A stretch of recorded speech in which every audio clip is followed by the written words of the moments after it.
আজকে আমি বানাচ্ছি বাপের বাড়ির জায়গায় একটা ফেমাস ডিশ ঢুসকা।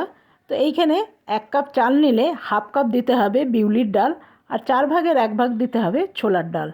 তো এটা 4 থেকে 5 ঘন্টা ভিজিয়ে রাখলাম, সাথে একটু ছোলাও ভিজিয়ে নিলাম। আর এটা ভেজানো হয়ে গেছে, এরপরে মিক্সির মধ্যে পিষে নেবো। দিয়ে দিলাম একটু আদা আর কাঁচা লঙ্কা, দিয়ে একটু জল দিয়ে ভালো করে একটা স্মুথ ব্যাটার আমি তৈরি করব। তো দেখুন এটা আমার পেশা হয়ে গেছে। আর ছোলার ঘুগনিটাও এদিকে আমি বসিয়ে দিলাম।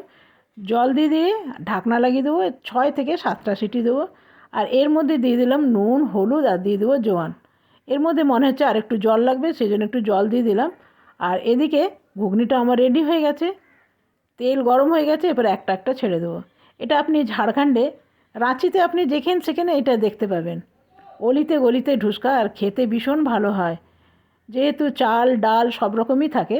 তো চলুন, কেমন লাগলো অবশ্যই জানাবেন। ধন্যবাদ।